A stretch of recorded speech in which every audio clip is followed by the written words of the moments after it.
कॉन्फरन्सचे प्रायोजक आहेत बीटीपी यात्रा ग्रुप अमरावती।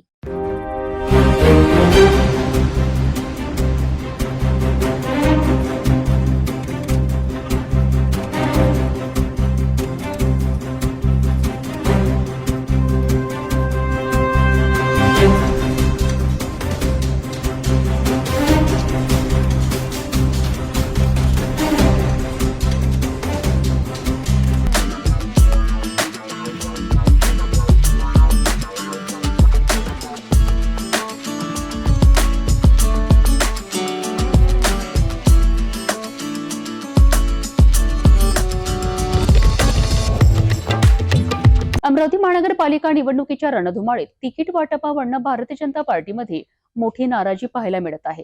हीच नाराजी दूर करण्यासाठी जिल्ह्याचे पालकमंत्री आणि राज्याचे महसूल मंत्री चंद्रशेखर बावनकुळे ऍक्शन मोडमध्ये दिसलेत। त्यांनी थेट ॲडव्होकेट प्रशांत देशपांडे यांच्या निवासस्थानी जाऊन नाराज कार्यकर्त्यांशी संवाद साधला। यावेळी तिथे नेमके काय घडले पाहूया या विशेष रिपोर्टमध्ये। अमरावती महानगरपालिका निवडणुकीत तिकीट न मिळाल्याने भाजप कार्यकर्त्यांमध्ये असंतोष पसरला आहे।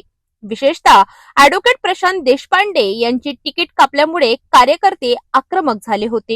ही परिस्थिती हाताळण्यासाठी पालकमंत्री चंद्रशेखर बावनकुळे यांनी स्वतः देशपांडे यांच्या घरी धाव घेतली। यावेळी देशपांडे यांच्या निवासस्थानी कार्यकर्त्यांचा मोठा जमाव जमला होता।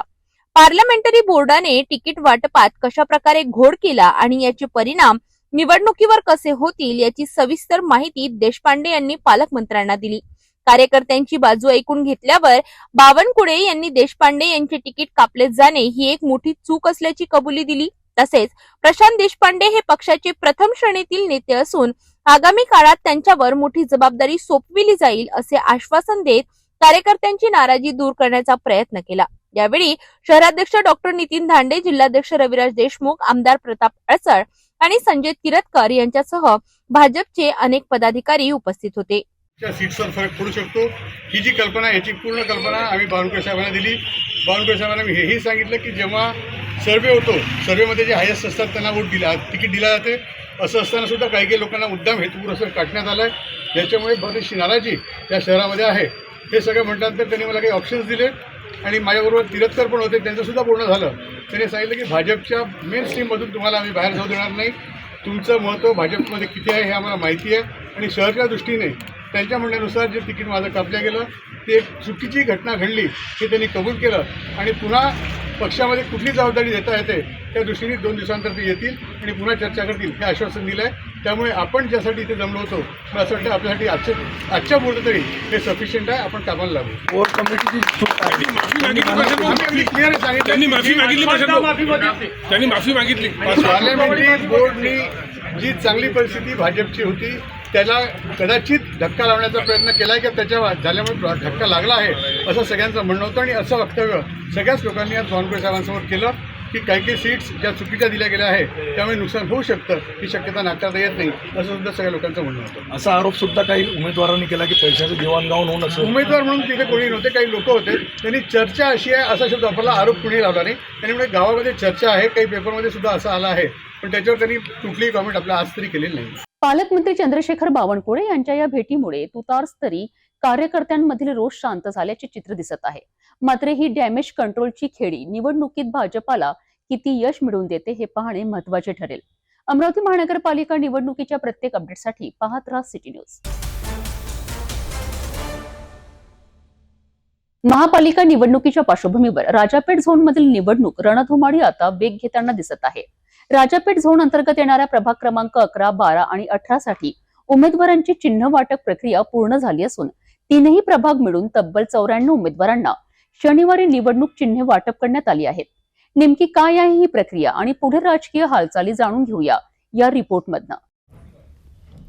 महापालिका निवडणुकीकरिता राजापेठ झोनमधील प्रभाग क्रमांक 11, 12 आणि 18 साठी चिन्ह वाटप प्रक्रिया शनिवारी यशस्वीरित्या पार पडली आहे। निवडणूक कार्यालयात सकाळपासूनच उमेदवार आणि त्यांच्या समर्थकांची मोठी गर्दी पाहायला मिळाली आहे। तिन्ही प्रभाग मिळून एकूण 94 उमेदवारांनी निवडणूक रिंगणात उडी घेतली असून सर्व उमेदवारांना अधिकृत निवडणूक चिन्हे देण्यात आली आहेत। चिन्ह वाटप पूर्ण होताच राजकीय हालचालींना वेग आला असून प्रचाराची तयारी, रणनीती आखणे आणि मतदारांपर्यंत पोहोचवण्यासाठी उमेदवारांची धावपळ सुरू झाली आहे. प्रभाग क्रमांक 11, 12 आणि 18 मध्ये विविध पक्षांचे तसेच अपक्ष उमेदवार मोठ्या संख्येने रिंगणात असल्याने या निवडणुकीत चुरशीची लढत होण्याची शक्यता व्यक्त केली जात आहे. चिन्ह मिळताच उमेदवारांनी विजयाचा विश्वास व्यक्त केला असून लवकरच प्रचाराचा जोर वाढताना दिसणार आहे. एकूणच राजापेठ झोनमधील या तिन्ही प्रभागांमध्ये निवडणूक वातावरण तापू लागले असून मतदारांचे लक्ष वेधण्यासाठी उमेदवार सर्वतोपरी प्रयत्न करताना दिसत आहेत. नमस्कार सर, मी सिटी न्यूज चॅनलमधून जया मेहरा. आज इथे जे निवडणुकीचे जे चिन्ह वाटप जे झालेले आहेत तर त्याच्याबद्दल थोडीफार माहिती सांगा सर. अमरावती महानगरपालिका सार्वत्रिक निवडणूक 2025-26च्या या निवडणुकीकरिता आज राजापेठ झोन या ठिकाणी चिन्ह वाटपाची संपूर्ण प्रक्रिया प्रभाग क्रमांक 11, 12 आणि 18 करिता संपलेली आहे आणि एकूण या तिन्ही प्रभाग मिळून 94 उमेदवार हे निवडणूक लढविणार आहेत. त्यामध्ये आम्ही चिन्ह वाटप जे आहे ते राष्ट्रीय पक्ष, राज्य पक्ष, इतर राज्यातील पक्ष, नोंदणीकृत पक्ष आणि अपक्ष या सर्वांना चिन्ह वाटप आम्ही केलेलं आहे. चिन्ह वाटप प्रक्रिया पूर्ण झाल्याने आता राजापेठ झोनमधील प्रभाग क्रमांक 11, 12 आणि 18 मध्ये प्रचाराला अधिकृत सुरुवात झाली आहे. आगामी काळात कोण बाजी मारणार याकडे सर्वांचे लक्ष लागले आहे. या निवडणूक घडामोडींचे सर्व अपडेट्स आम्ही तुम्हाला देत राहू. अधिक बातमीसाठी पाहत राहा सिटी न्यूज. अमरावती महानगरपालिका निवडणुकीच्या प्रक्रियेत एक महत्त्वाचा टप्पा पार पडतो आहे. 3 जानेवारी रोजी अपक्ष उमेदवारांना निवडणूक चिन्हांचे वाटप सुरू झाले असून याच प्रक्रियेसोबत प्रचारालाही अधिकृत सुरुवात झाली आहे. अमरावती महानगरपालिकेच्या 7ही झोन कार्यालयांमध्ये ही प्रक्रिया एकाच वेळी सुरू झाली आहे. अमरावती महानगरपालिका निवडणुकांमध्ये प्रभाग क्रमांक 14 जवाहर गेट, प्रभाग क्रमांक 15 छायानगर, पठाणपुरा आणि प्रभाग क्रमांक 16 अलीमनगर रहमतनगर या प्रभागातील एकूण 67 उमेदवारांना निवडणूक चिन्ह जाहीर करण्यात आले. राष्ट्रीयकृत आणि प्रादेशिक राजकीय पक्षांच्या उमेदवारांना निवडणूक आयोगाकडून अधिकृत पक्ष चिन्हे देण्यात आली असून अपक्ष उमेदवारांना 96 पेक्षा अधिक वेगवेगळी निवडणूक चिन्हे देण्यात आली आहेत. निवडणूक चिन्ह मिळताच अनेक अपक्ष उमेदवारांनी प्रत्यक्ष प्रचाराला सुरुवात केली आहे. प्रचार कार्यालय उघडणे तसेच लाऊडस्पीकर वाहनांचा वापर करण्यासाठी निवडणूक आयोगाची पूर्व परवानगी घेणे बंधनकारक असल्याचे प्रशासनाने स्पष्ट केले आहे. यासाठी उमेदवारांकडे वाहनाचा आरसी, ड्रायव्हिंग लायसन्स आणि वैध इन्शुरन्स असणे आवश्यक आहे. तसेच निवडणूक लढविणाऱ्या प्रत्येक उमेदवाराने दररोजचा निवडणूक खर्चाचा तपशील तहसील कार्यालयात सादर करणे बंधनकारक आहे. महानगरपालिका निवडणुकीमध्ये एका उमेदवाराला 9 लाख रुपयांपेक्षा अधिक खर्च करता येणार नाही, अशी माहिती निवडणूक निर्णय अधिकारी संतोष काकडे यांनी सिटी न्यूजशी बोलताना दिली. अमरावती महानगरपालिका निवडणुकीमध्ये आज उमेदवारांना निवडणूक चिन्हाचं वितरण करण्यात आलेलं आहे. आतापर्यंत प्रभाग क्रमांक 14, 15 आणि 16 या 3 प्रभागामध्ये असलेले जवाहर गेट, बुधवारा, छायानगर, पठाणपुरा, अलीमनगर आणि रहमतनगर हे तिन्ही भाग आहेत. या तिन्ही भागामध्ये आतापर्यंत किती उमेदवार आहेत, किती उमेदवार उभे आहेत, किती उमेदवारांनी नामांकन अर्ज मागे घेतलेले आहेत ही माहिती जाणून घेऊया. निवडणूक निर्णय अधिकारी संतोष काकडे साहेब आपल्यासोबत आहे. सर, काय म्हणणार? प्रभाग क्रमांक 14, 15, 16 साठी कालपर्यंत नामनिर्देशन पत्र मागे घेण्याची मुदत होती. या कालावधीमध्ये 14 उमेदवारांनी आपले नामनिर्देशन पत्र मागे घेतलेले आहेत. सध्या स्थितीत एकूण 53 उमेदवार आहेत 14, 15, 16 मिळून. तर प्रभाग क्रमांक 14 मध्ये 17, प्रभाग क्रमांक 15 मध्ये 17 आणि प्रभाग क्रमांक 16 मध्ये 19 उमेदवार आहेत. आज या ठिकाणी 11 वाजता सर्व उमेदवारांना चिन्हाचं वाटप करण्यात आलेलं आहे. कुठेही लेखी तक्रार वा अगर काही कुठेही प्रॉब्लेम आलेला नाही. सर्वांना आवश्यक त्या सूचना सुद्धा आज उमेदवारांना देण्यात आल्या. प्रचाराचं कसं काही राहील, प्रचार करण्याची भूमिका म्हणजे केव्हापासून केव्हापर्यंत, केव्हा स्टॉप होईल प्रचार? त्यामध्ये उमेदवारांना जे प्रचार कार्यालय आहे त्याची परवानगी सुद्धा आम्ही या ठिकाणावरून देणार आहोत. सभा वगैरे जे आहेत ते पोलीस विभाग त्याच्या परमिशन देतील. मर्यादा उमेदवारांसाठी आहे. अमरावती ड वर्ग महानगरपालिका असल्यामुळे प्रत्येक उमेदवाराला जास्तीत जास्त 9 लाख रुपये खर्च ची परवानगी आहे. तर अशा प्रकारे अमरावती महानगरपालिका निवडणुकीच्या प्रक्रियेत आजचा दिवस महत्त्वाचा ठरत आहे. अपक्ष उमेदवारांना चिन्ह मिळाल्याने प्रचाराला वेग येणार आहे. अमरावती महानगरपालिका निवडणूक 2026च्या पार्श्वभूमीवर शहरातील निवडणूक वातावरण तापू लागले आहे. प्रभाग क्रमांक 3, 4 आणि 7 मधनं तब्बल 100 उमेदवार निवडणूक रिंगणात उभे असून या सर्व उमेदवारांची चिन्ह वाटप प्रक्रिया शनिवारी पूर्ण झाल्याची माहिती निवडणूक निर्णय अधिकारी अनिल भटकर यांनी दिली आहे. नेमकी काय आहे ही प्रक्रिया आणि पुढील घडामोडी पाहूया या रिपोर्टमधनं. अमरावती महानगरपालिका निवडणूक 2026 साठी प्रभाग क्रमांक 3, 4, 7 मधून मोठ्या संख्येने उमेदवार मैदानात उतरले आहेत. या तीनही प्रभागांमधनं एकूण 100 उमेदवारांनी उमेदवारी दाखल केली असून शनिवारी या सर्व उमेदवारांना अधिकृत निवडणूक चिन्हांचे वाटप करण्यात आले. निवडणूक कार्यालयात सकाळपासूनच उमेदवार आणि समर्थकांची मोठी गर्दी दिसून आली. चिन्ह वाटप प्रक्रिया शांततेत आणि नियोजित पद्धतीने पार पडल्याची माहिती निवडणूक निर्णय अधिकारी अनिल भटकर यांनी दिली आहे. चिन्ह वाटप पूर्ण होताच उमेदवारांकडून प्रचाराची तयारी सुरू झाली असून घराघरात जाऊन मतदारांशी संपर्क साधण्यावर भर दिला जात आहे. प्रभाग क्रमांक 3, 4, 7 मध्ये विविध राजकीय पक्षांचे तसेच अपक्ष उमेदवार मोठ्या संख्येने असल्यामुळे या निवडणुकीत चुरशीची आणि लक्षवेधी लढत होण्याची शक्यता व्यक्त केली जात आहे. एकूणच चिन्ह वाटप प्रक्रियेमुळे आता अमरावती महानगरपालिका निवडणूक 2026च्या या प्रचाराला अधिकृत सुरुवात झाली आहे. नमस्कार सर, मी जया मेहरा, सिटी न्यूज चॅनलमध्ये तुमचं स्वागत आहे. आज जे सर चिन्ह वाटप जे होतं महानगरपालिका निवडणुकीचं, तर त्याबद्दल थोडी माहिती सांगा आणि किती चिन्ह वाटप झालेलं आहे याची थोडी माहिती द्या. अमरावती महानगरपालिका सार्वत्रिक निवडणूक 2025-26च्या अनुषंगानं वैधरित्या नामनिर्देशित उमेदवारांना आज सकाळी 11 वाजता चिन्ह वाटपाची कारवाई करण्यात आली आणि वैध असलेल्या 100 उमेदवारांना आज या ठिकाणी चिन्ह वाटप करण्यात आलेलं आहे. प्रभाग क्रमांक 3, 4 आणि 7 या 3 प्रभागामध्ये 100 उमेदवार होते आणि 100 उमेदवारांना चिन्हाचे वाटप करण्यात आलेले आहे. ठीक आहे सर. चिन्ह वाटप प्रक्रिया पूर्ण झाल्यानंतर अमरावती शहरातील निवडणूक प्रचार आता जोर पकडणार आहे. प्रभाग क्रमांक 3, 4 आणि 7 मध्ये कोण बाजी मारणार याकडे मतदारांचे लक्ष लागले आहे.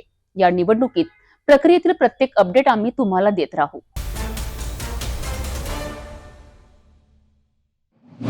राज्यातील महानगरपालिका निवडणुकांच्या पार्श्वभूमीवर प्रचाराला आता चांगलाच वेग आला आहे. नगरसेवक पदांच्या उमेदवारांसाठी राजकीय नेते थेट मैदानात उतरले असून अमरावती महानगरपालिकेच्या निवडणुकीत भारतीय जनता पक्षाकडनं जोरदार तयारी सुरू झाली आहे. भाजपच्या अधिकृत उमेदवारांच्या प्रचारासाठी राज्याचे मुख्यमंत्री देवेंद्र फडणवीस यांचा अमरावती दौरा निश्चित झाला असून रविवारी शहरात भव्य रोड शो होणार आहे. याच पार्श्वभूमीवर पोलीस प्रशासनाने कायदा व सुव्यवस्थेच्या दृष्टीने आज प्रत्यक्ष मार्गाची पाहणी केली आहे. अमरावती महानगरपालिकेच्या निवडणुकीसाठी प्रचाराचा रणसंग्राम आता रंगात आला आहे.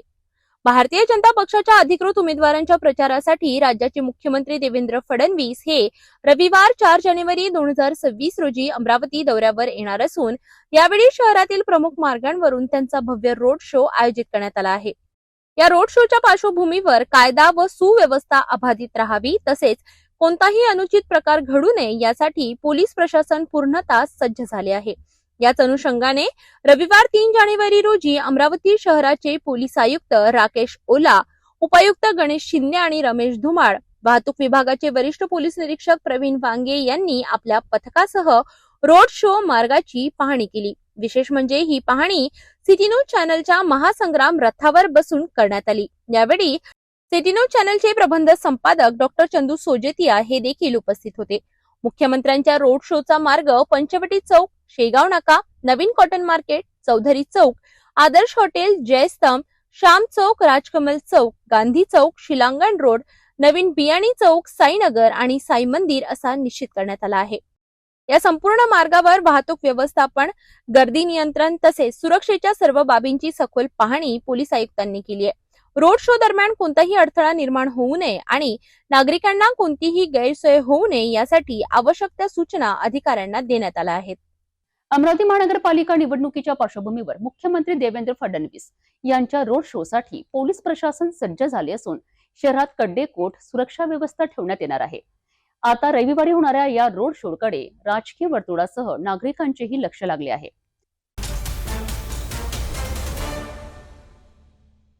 तपोवन फक्त 1.5 किलोमीटर अंतरावर राधानगरी लेआउट, लेक व्ह्यू प्लॉट सह मोजकेच प्लॉट शिल्लक.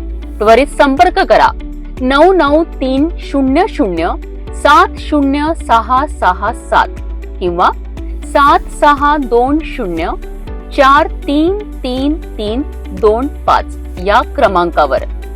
नागपूरमध्ये माणुसकीला काळिमा फासणारी धक्कादायक घटना समोर आली आहे. जन्मदात्यांकडूनच पोटच्या गोळ्यावर अमानुष अत्याचार फक्त एकच नाही, हट्टी आहे. या कारणावरून 12 वर्षाच्या चिमुकल्याला तब्बल 3 महिने साखरदंडाने बांधून ठेवण्यात आलंय. अजनी पोलीस स्टेशनच्या हद्दीत घडलेल्या या घटनेनं संपूर्ण शहर हादरलं आहे. माणुसकीला लाजवणारी ही घटना अजनी पोलीस ठाण्याच्या हद्दीत उघडकीस आली. आपलाच मुलगा ऐकत नाही, चुकीचं वागतो या विकृत कारणावरून आई वडिलांनी आपल्या 12 वर्षीय मुलाला घराच्या गच्चीवर साखळीने जखडून ठेवण्याचा अमानुष प्रकार केलाय. धक्कादायक बाब म्हणजे आई वडील रोज कामावर जाताना या मुलाला साखळीने बांधून ठेवत असत. हा छळ 3 महिन्यापासून सुरू होता. उघड्यावर कडक उन्हात, थंडी पावसात हा चिमुकला अक्षरशः नरक यातना सहन करत होता. मुलाला ना मोकळेपणा, ना खेळणे, ना शिक्षण, फक्त वेदना आणि भीती.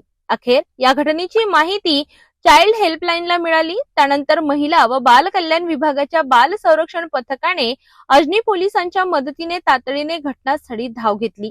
साखळी तोडून त्या निष्पाप मुलाची या नरक यातनेतून सुटका करण्यात आली. सध्या या मुलाला सुरक्षित ठिकाणी हलविण्यात आलं असून त्याची वैद्यकीय व मानसिक तपासणी सुरू आहे. दरम्यान या प्रकरणी आई वडिलांविरोधात बाल संरक्षण कायदा आणि अन्य गंभीर कलमांखाली गुन्हा दाखल करण्यात आला आहे. पोलिसांकडून पुढील तपास सुरू आहे. मी ना माझ्या मुलाला याच्यासाठी बांधलं होतं की तो गेला नाही पाहिजे घराच्या बाहेर, आणि त्याला प्रेमानं समजत होतं की बापू असं नाही करायचं. आणि आम्ही दोघंही जण नवरा बायको तंग होऊन गेलतो की बापू काहून तू जाते, काहून नाही. तो कारण काही सांगण्याचं काही त्याचं हेच नव्हतं. आणि दोघंही नवरा बायको आम्ही एवढं तंग होऊन गेलो की त्याच्यामुळं म्हणजे जन्म देणारी मायबापोला तो असा हे तंग होऊन गेलो की त्याच्यामुळं म्हणजे काहीच समजलं नाही. त्याच्यासाठी आम्ही त्याला बांधून ठेवलं होतं. त्याला चोरी म्हणजे तो स्वतः तर जातच होता, पण त्याच्यासाठी दुसऱ्याही भावाला तो चोरी करायसाठी नेत होता. अजनी पोलीस स्टेशन, कुही आणि बुट्टीपोरी ह्या तिन्ही ठिकाणी आम्ही त्याला रिपोर्ट टाकले आहे. त्याच्यात सायकल आहे, मोबाईल आहे आणि एक दुकान आहे किराण्याचं. दुकानात वगैरे तो दुकानात गेला, त्यांनी फोडफाड केलं, तिथला आहे तो आहे. आणि सायकलचं आणि मोबाईल म्हणजे हा लोक घरी असल्याने तो घराच्या अंदर जायचा आणि चोरी करून वापस यायचा. मोबाईल नेऊन कोणाकडे नेऊन फेकून द्यायचा, असं करत होता तो. याच्यात त्यांनी घरी आणून ठेवला होता मोबाईल, आणि मोबाईल दरवाजात आणून ठेवला. त्याच्यानंतर त्यांनी पुन्हा गायब होऊन गेला. तर तो 4 दिवस काही आला नाही. त्याला याच्यासाठी मी बांधून ठेवलं होतं की हा गेला नाही पाहिजे घराच्या बाहेर. आणि याला मी फक्त 2 घंट्यासाठी याला मी बांधून ठेवलं होतं की हा गेला नाही पाहिजे. आणि लोक आम्हाला घरावर येत होते लोक की तुमचा मुलगा हा चोरी करते, मोबाईल आणते, असं तसं. आम्ही म्हणजे लोकांचं पाहून आम्ही तंग होऊन गेलो होतो की आता ह्या मुलाचं कसं करायचं. याला सुधारावसाठी मी बहुत प्रयत्न केले की बापू इकडं तिकडं बहुत ठिकाणी नेलं त्याला की बापू इथं नेऊन, आम्ही तिथे नेऊन, पण तो सुधारायच्या याच्या काही होतच नाही. आणि मेडिकलला नेत होतो आम्ही, त्यावेळी तो होतच नाही, राहायचंच नाही, तो बाहेरच निघायचा. मग त्याच्यानंतर मग आता त्याला मेडिकलला नेलं, तर त्याला त्याची ट्रीटमेंट केली मेडिकलला. आणि त्याच्यानंतर मग आता त्याला मेडिकलची ट्रीटमेंट केल्याच्या नंतर त्याला बांधून ठेवलं मी याच्यासाठी की हा गेला नाही पाहिजे का म्हणून. आपलाच मुलगा, परंतु प्रेमाऐवजी छळ, संस्काराऐवजी साखरदंड ही घटना फक्त कायद्याचा विषय नाही, तर समाजाला आरसा दाखवणारी आहे. यवतमाळमध्ये क्रांतीज्योती सावित्रीबाई फुले यांच्या पुतळ्यावरून वाद निर्माण होण्याची शक्यता आहे. स्टेट बँक चौकात होणाऱ्या पुतळ्याच्या अनावरणाआधीच प्रशासनाने हा पुतळा हटवला असून या कारवाईमुळे वातावरण तापण्याची चिन्ह आहेत. यवतमाळच्या मध्यवर्ती भागात असलेल्या स्टेट बँक चौकातील खुल्या जागेत क्रांतीज्योती सावित्रीबाई फुले यांचा पुतळा 4 जानेवारी रोजी अनावरणासाठी सज्ज होता. मात्र कोणतीही पूर्वसूचना न देता प्रशासनाने पुतळा हटवण्याची कारवाई केल्याचा आरोप आंदोलकांकडून करण्यात येत आहे. नेमकं काय घडलं आहे पाहूया प्रतिनिधी दुर्गेश कान्हू यांचा रिपोर्ट. यवतमाळ शहरातील स्टेट बँक चौकात असलेल्या क्रांतीज्योती सावित्रीबाई फुले यांच्या पुतळ्याचा वाद आता चिघळत चालला आहे. शुक्रवारी रात्री उशिरा कोणताही लेखी आदेश, नोटीस आणि पूर्वसूचना न देता नगर परिषद प्रशासनाने सावित्रीबाई फुले यांचा पुतळा हटविला. या अचानक कारवाईमुळे सामाजिक संघटना आणि विशेषतः महिला संघटनांमध्ये तीव्र संतापाची लाट उसळली आहे. या निषेधार्थ सकाळपासूनच सावित्रीबाई फुले पुतळा समिती आणि विविध महिला संघटना स्टेट बँक चौकात एकत्रित आल्यात. प्रशासनाच्या कारवाईचा तीव्र निषेध करत महिलांनी त्याच जागी पुन्हा सावित्रीबाई फुले यांची प्रतिमा स्थापन केली आहे. पुतळा समितीचा थेट सवाल आहे की परवानगी असताना पुतळा हटवण्याची गरज काय होती आणि लेखी आदेशाशिवाय ही कारवाई कशाच्या आधारावर करण्यात आली आहे. आंदोलक महिलांनी स्पष्ट इशारा दिला आहे की उचलून नेलेला सावित्रीबाई फुले यांचा मूळ पुतळा तात्काळ याच ठिकाणी पुन्हा बसविण्यात यावा, अन्यथा तीव्र आंदोलन छेडण्यात येईल असा निर्वाणीचा इशारा प्रशासनाला देण्यात आला आहे. क्रांतीज्योती सावित्रीबाई फुले यांचा पुतळा स्टेट बँक चौकातच बसवावा या मागणीकरिता महिलांनी आक्रमक भूमिका घेतली असून या संपूर्ण प्रकारामुळे परिसरात तणावाचे वातावरण निर्माण झाले आहे. पासून आम्ही सावित्रीचा पुतळा या जागेवर स्थानापन्न व्हावा यासाठी लढा देत आहोत. एक पूर्ण तप उलटलेला आहे, पण शासन आम्हाला ही मान्यता देत नाही आहे. त्याकरिता आम्ही इथे हा पुतळा काल 2 तारखेला सकाळी 7 वाजता आम्ही पूर्ण पुतळा इथे स्थानापन्न केला. शासनाने आम्हाला आमची दिशाभूल करून सायंकाळ म्हणजे रात्रीच्या वेळेला नगर परिषदेने पोलीस डिपार्टमेंटची मदत घेऊन हा पुतळा इथे उठवला. आम्ही त्यांना विनंती केली की 3 जानेवारी आहे, आमच्या सावित्रीमाईचा आज जन्मोत्सव आहे, आम्हाला तो इथे मनवू द्या. परंतु काहीही न ऐकता त्यांनी पुतळ्याची विटंबना केली.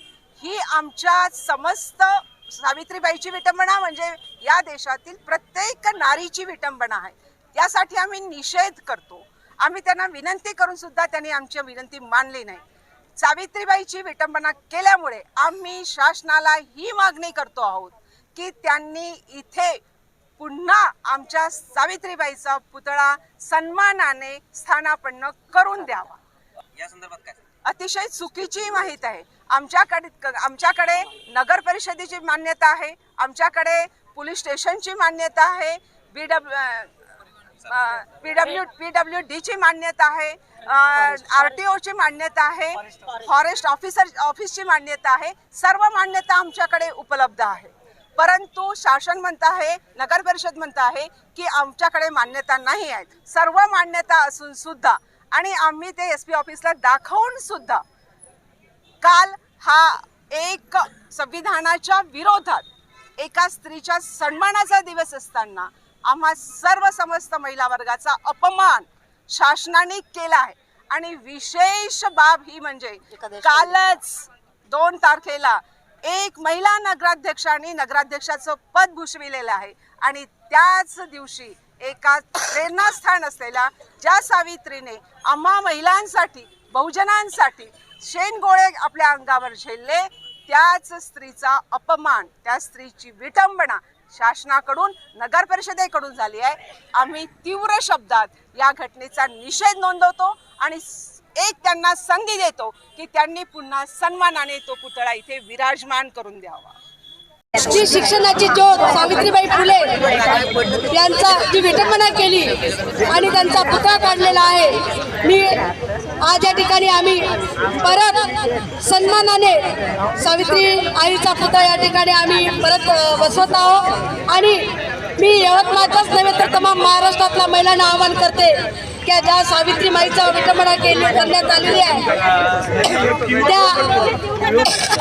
त्या सरकारचा निषेध व्यक्त करून सावित्रीबाई फुलेंचा या ठिकाणी भव्य पुतळा उभारण्याचा सगळ्या महिलांनी संकल्प करावा अशी मी जाहीर आवाहन करते. जय ज्योती जय भीम. 4 जानेवारी रोजी होणाऱ्या पुतळा अनावराच्या पार्श्वभूमीवर आज झालेल्या या कारवाईमुळे यवतमाळमध्ये तणावाचं वातावरण आहे. उद्या परिस्थिती काय वळण घेते याकडे सर्वांचं लक्ष लागलं आहे. यवतमाळमध्ये क्रांतीज्योती सावित्रीबाई फुले यांच्या पुतळ्यावरून वाद निर्माण होण्याची शक्यता आहे. स्टेट बँक चौकात होणाऱ्या पुतळ्याच्या अनावरणाआधीच प्रशासनाने हा पुतळा हटवला असून या कारवाईमुळे वातावरण तापण्याची चिन्ह आहेत. यवतमाळच्या मध्यवर्ती भागात असलेल्या स्टेट बँक चौकातील खुल्या जागेत क्रांतीज्योती सावित्रीबाई फुले यांचा पुतळा 4 जानेवारी रोजी अनावरणासाठी सज्ज होता. मात्र कोणतीही पूर्वसूचना न देता प्रशासनाने पुतळा हटवण्याची कारवाई केल्याचा आरोप आंदोलकांकडून करण्यात येत आहे. नेमकं काय घडलं आहे पाहूया प्रतिनिधी दुर्गेश कान्हू यांचा रिपोर्ट. यवतमाळच्या स्टेट बँक चौकात असलेल्या खुल्या जागेतील क्रांतीज्योती सावित्रीबाई फुले यांच्या पुतळ्याचे 3 जानेवारी रोजी अनावरण होणार होते. मात्र प्रशासनाने कोणतीही परवानगी नसल्याचे कारण पुढे करत अचानक पुतळा हटविण्याची मोहीम सुरू केली. या कार्यवाही दरम्यान पुतळा हटविण्यासाठी कोणतीही लेखी परवानगी दाखविण्यात आली नाही, असा आरोप आंदोलकांनी केलाय. पुतळा हटविण्याच्या कार्यवाही दरम्यान मोठ्या प्रमाणात पोलीस बंदोबस्त तैनात करण्यात आला होता.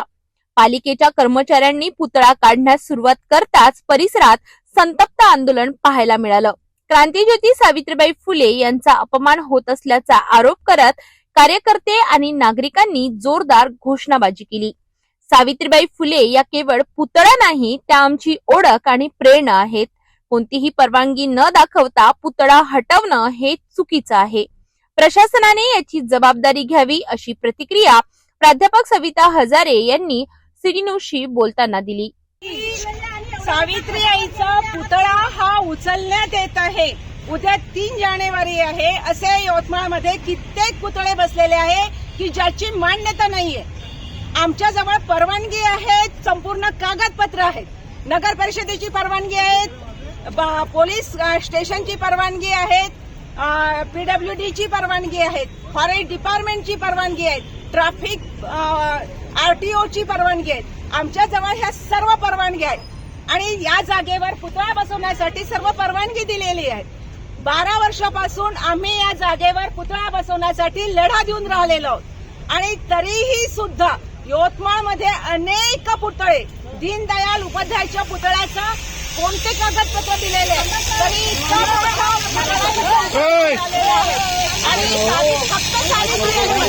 या देशामध्ये या सरकारने एक महिलांवर अन्याय अत्याचार करण्यासाठी जी मोहीम उचललेली आहे त्या मोहीमचा आम्ही सर्व महिलांनी निषेध करतो आहोत. यांना लाज वाटायला पाहिजे की 3 जानेवारी उद्याला असताना हे आदेश देतात. एसपीने त्यांचा फोन बंद केलेला आहे, सीओनी फोन बंद केलेला आहे.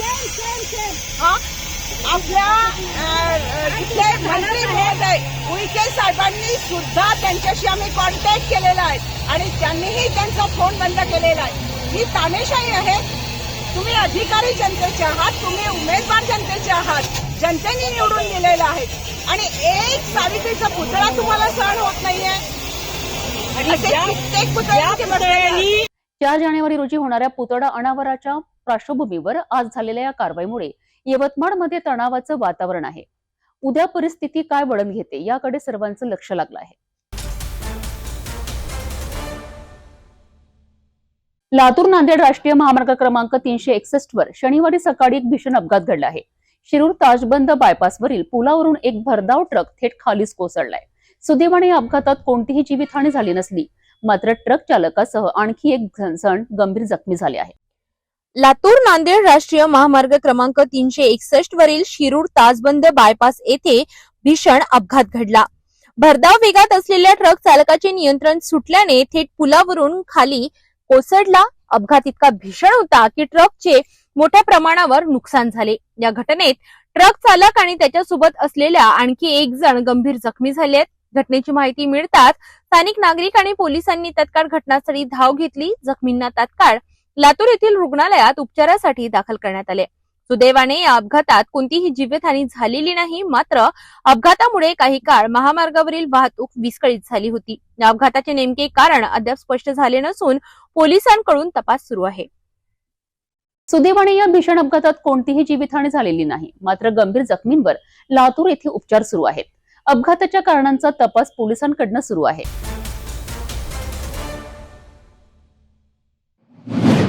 भंडाऱ्यातील पहिला आंबोरा हा अत्यंत महत्वाचा मार्ग आज प्रशासनाच्या अक्षम्य निष्काळजीपणामुळे मृत्यूचा सापळा ठरत आहे. गेल्या 3 वर्षांपासून रखडलेल्या रस्त्याचं काम, निकृष्ट बांधकाम आणि खड्ड्यांमुळे ग्रामस्थ संतप्त झाले आहेत. आता संयम सुटल्याने 15 जानेवारीला रास्ता रोको आंदोलनाचा इशारा देण्यात आला आहे. मात्र या मार्गाची सध्याची अवस्था पाहता प्रशासनाचा ढिसाळ आणि उदासीन कारभार स्पष्टपणे समोर येतो आहे. नेमकी परिस्थिती काय आहे पाहूया प्रतिनिधी साहिल रामटेके यांचा सविस्तर रिपोर्ट. अंभोरा येथे नवीन पूल झाल्यानंतर या मार्गावरील वाहतुकीचा ताण मोठ्या प्रमाणात वाढला आहे. मात्र रस्त्याचे काम दर्जेदार होण्याऐवजी अधिकच धोकादायक बनले आहे. 5 महिन्यांपूर्वी टाकलेली अवघ्या 1.5 किलोमीटरची पीसीसी रस्त्याची लेअर आधीच उखडली आहे. जागोजागी मोठे खड्डे, रस्त्यावर पसरलेली खडी आणि उडणाऱ्या दगडांमुळे अपघातांचा धोका वाढला आहे. या मार्गावरून शाळकरी मुले, महिला, नोकरदार वर्ग दररोज प्रवास करतो. दुचाकी स्वारांसाठी हा रस्ता जीवघेणा ठरत असून पादचाऱ्यांनाही गंभीर दुखापती होत आहेत. वारंवार निवेदने देऊनही प्रशासनाकडून कोणतीही ठोस कारवाई न झाल्याने आता ग्रामस्थ आक्रमक झाले आहेत. रोज घराबाहेर पडताना जीव मुठीत धरावा लागतो. अपघात झाल्यावरच प्रशासन जागं होणार का? आमचा संयम आता संपलाय, अशी संतप्त प्रतिक्रिया भारती उरकुडे यांनी माध्यमांशी बोलताना दिली आहे. माझे नाव भारती धनपाल उरकुडे आहे. माझी मुलगी गांधी विद्यालय पहिला इथे शिकत आहे. तिला ट्युशनला आणि शाळेमध्ये जायला खूप त्रास होते. ती 2-3 वेळा या रोडामुळे, रोड खराब असल्यामुळे ती 2-3 वेळा पडली आणि तिला जखमसुद्धा झाली आहे. तर हा रस्त्याचे काम लवकरात लवकर सुरू करावे, नाहीतर आम्ही रस्ता रोको आंदोलन सुरू करणार आहोत. रस्त्याचं काम तात्काळ आणि दर्जेदार पद्धतीनं पूर्ण व्हावं ही आमची मागणी आहे. जर प्रशासनाने दुर्लक्ष केलं तर आंदोलन आणखी तीव्र केलं जाईल, अशी त्यांनी प्रतिक्रिया दिली. या काळात घडणाऱ्या कोणत्याही घटनेस प्रशासन जबाबदार राहील, अशी संतप्त प्रतिक्रिया उपसरपंच प्रकाश बोरकुटे यांनी सिटी न्यूजशी बोलताना दिली. मी प्रकाश बोरकुटे, उपसरपंच ग्रामपंचायत चोवा. माझी एवढीच मागणी आहे. मागील 3 ते 4 वर्षापासून पहिला ते आंबोरा रस्ता, या रस्त्याचे काम चालू आहे. अतिशय कासव गतीने चालू आहे. या रस्त्याने शाळकरी मुले, दवाखान्यात जाणारे लोक आणि आंबोऱ्याला दर्शनाला जाणारे बरेचसे भाविक या रस्त्याने नेहमी ये जा करतात. परंतु रस्ता जागोजागी उखडलेला आहे. यामुळे लोकांना खूपच त्रास होत आहे. त्यामुळे या रस्त्याची त्वरित दुरुस्ती झाली नाही तर आम्ही गावकऱ्यातर्फे रस्ता रोको करू, एवढीच माझी मागणी आहे. एकीकडे विकासाच्या गप्पा तर दुसरीकडे ग्रामीण भागात जीवघेणे रस्ते. आता 15 जानेवारीला होणाऱ्या रास्ता रोको आंदोलनानंतर तरी प्रशासन जागं होणार का, की अपघात झाल्यावरच कारवाई होणार, हा प्रश्न कायम आहे.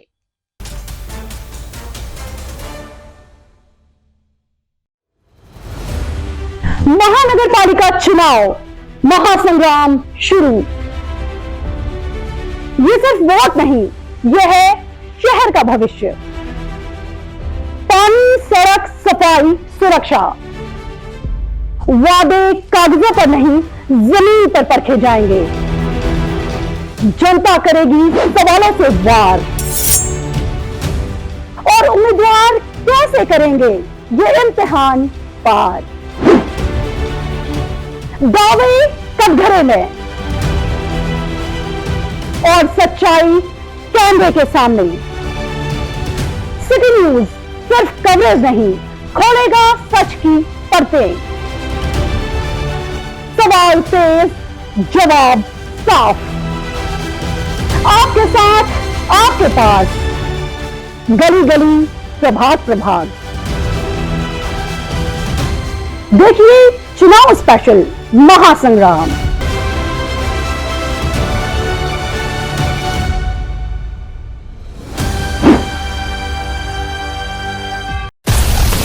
हर खबर पर पैनी नजर, हर मुद्दे पर सटीक वार, यही है सिटी न्यूज की पहचान. जहाँ सच्चाई की आवाज दबाई जाती है, वहाँ सिटी न्यूज उठाता है सवाल. हर स्क्रीन पर, हर प्लेटफॉर्म पर हमारी मौजूदगी बोलती है. सिटी न्यूज हमेशा सच के साथ.